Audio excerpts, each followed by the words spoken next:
तेलंगाना में भारतीय जनता पार्टी के बढ़ते कदम के साथ साथ आंध्र प्रदेश और तेलंगाना में ईडी इनकम टैक्स के धावों ने पॉलिटिकल सर्कल्स को चौंका दिया है। बीजेपी की जानिब से ये दावा किया जा रहा था कि भारतीय जनता पार्टी जल्द से जल्द तेलंगाना स्टेट गवर्नमेंट की बदगुमानियों बिलखुसूस चीफ मिनिस्टर के चंद्रशेखर राव को जेल भिजाने के लिए उनकी जानिब से की जाने वाली बदगुमानियों का पर्दाफाश करेगी। दुब्बाक बाई इलेक्शन और जीएचएमसी रिजल्ट्स के बाद से बीजेपी लीडर्स की जानिब से जो जबान इस्तेमाल की जा रही है उसे देखते हुए ऐसा लग रहा है कि बीजेपी किसी न किसी तरह से साउथ की दो रियासतों यानी आंध्र प्रदेश और तेलंगाना में अपने कदम जमाने की कोशिश कर रही है। हिंदुस्तान का अब तक का सबसे बड़ा बैंक फ्रॉड जो कि मेहुल चोकसी और नीरव मोदी का बताया जाता था, लेकिन गुज़िश्ता दिनों आंध्र प्रदेश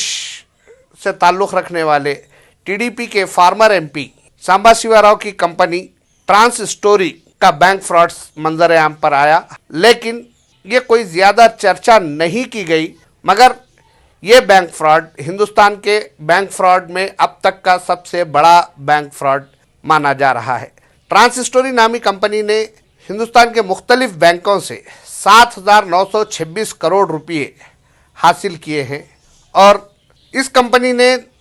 पोलावरम के अलावा कई गारमेंट प्रोजेक्ट्स भी हासिल करते हुए उनको मुकम्मल करने में अहम किरदार अदा किया है। रायपाटी सांबा शिवा राव के इस बैंक फ्रॉड के मंजर आम पर आने के बाद पिछले 3 दिन से हैदराबाद में एक बात यहाँ पर नोट करनी चाहिए कि trans story company Hyderabad based company है। उसके बाद हैदराबाद में यशोदा हॉस्पिटल जो कॉरपोरेट हॉस्पिटल है, इस हॉस्पिटल के ब्रांचेस और हॉस्पिटल के जिम्मेदारों के घरों पर इनकम टैक्स के धावे किए जाते हैं और 3 दिन से ये धावे जारी है। बताया ये जा रहा है कि इन 3 दिन के धावों के दौरान इनकम टैक्स ऑफिसर्स को काफ़ी बड़ी तादाद में गैर महसूब असासजात बरामद हुए हैं। गैर महसूब असासजात यानी unaccounted cash, gold, land, documents के अलावा कई चीज़ें ऐसी मिली हैं जो अब तक सीज की गई हैं। कहा यह जा रहा है कि यशोदा हॉस्पिटल के जिम्मेदार तेलंगाना स्टेट में गवर्नमेंट में मौजूद तेलंगाना राष्ट्रीय समिति के लीडर से करीबी ताल्लुकात रखने वाले हैं। पॉलिटिकल एक्सपर्ट्स ये कह रहे हैं कि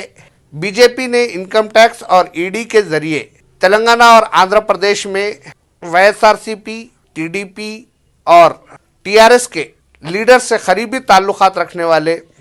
बिजनेसमैन, इंडस्ट्रियलिस्ट को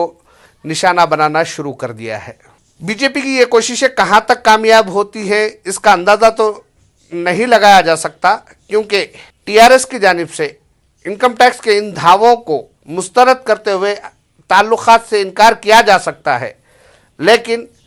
बीजेपी सोर्सेस का कहना यह है कि जल्द ही सेंट्रल गवर्नमेंट की जानिब से कालेश्वरम प्रोजेक्ट जो कि तेलंगाना का सबसे बड़ा प्रोजेक्ट रहा है उसकी भी तहकीकात का आगाज़ किया जाएगा। इतना ही नहीं है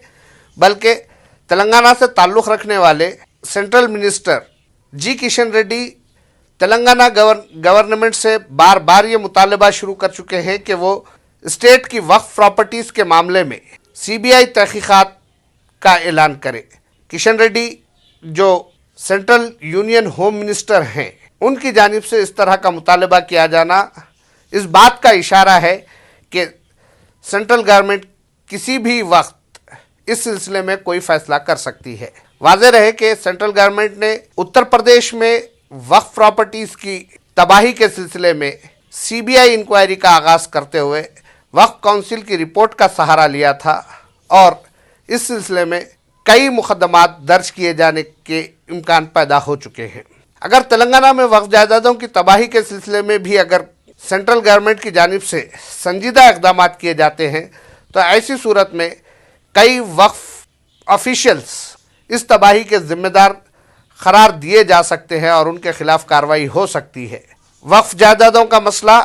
आईटी के धावे, ईडी के धावे, बैंक फ्रॉड्स का मंजर आम पर आना,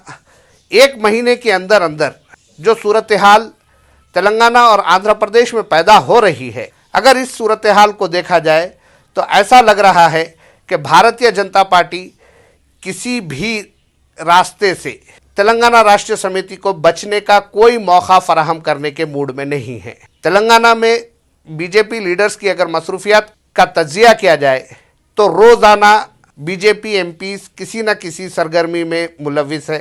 कहीं ना कहीं वो दौरा कर रहे हैं, डिस्ट्रिक्ट्स के दौरे करते हुए आवाम से मुलाकात कर रहे हैं।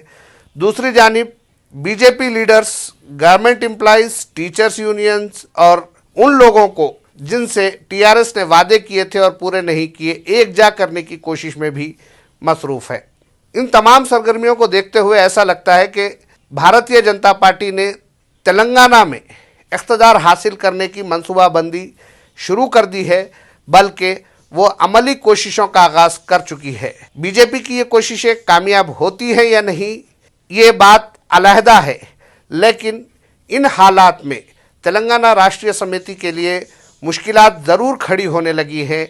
दूसरी तरफ कांग्रेस जो अब तक तेलंगाना के सियासी मंजरनामे से गायब होती जा रही थी, उसकी जानिब से ये इशारे दिए जा रहे हैं कि मल्काजिगिरी रुकने पार्लियामेंट ए रेवंत रेड्डी को तेलंगाना प्रदेश कांग्रेस का चीफ बनाए जाने की इतला मौसूल हो रही है। अगर कांग्रेस तेलंगाना प्रदेश कांग्रेस चीफ के ओहदे पर ए रेवंत रेड्डी को नामजद करती है तो ऐसी सूरत में कांग्रेस में हल्की सी जान पैदा हो सकती है, क्योंकि रेवंत रेड्डी एक ऐसे सियासी लीडर की हैसियत से अपनी शिनाख्त बना चुके हैं जो चीफ मिनिस्टर तेलंगाना मिस्टर के चंद्रशेखर राव और उनके ख़ानदान की बदउनवानियों और बेकायदगियों के खिलाफ मुसलसल आवाज़ उठाते रहे हैं। अगर mister A Revanth Reddy TPCC chief बनकर प्रदेश कांग्रेस प्रेसिडेंट बनकर आते हैं तो ऐसी सूरत में भारतीय जनता पार्टी को सिर्फ टीआरएस से नहीं बल्कि कांग्रेस से भी मुकाबला करना होगा, और टीआरएस को भी एक नहीं बल्कि दो दो सियासी हरीफों से मुकाबला होगा। जबकि कांग्रेस खुद को सेकुलर बमुकाबला कम्युनल के तौर पर पेश करने का कांग्रेस को एक बेहतरीन मौका मैसर आ सकता है। ऐसी सूरत हाल में तेलंगाना राष्ट्रीय समिति ये फैसला करने के मौक़िफ़ में नहीं है कि वो पहले बीजेपी का मुकाबला करे या रेवंत रेड्डी का मुकाबला करे, जबकि बीजेपी टीआरएस को चारों खाने चित करने की पॉलिसी इख्तियार किए हुए है।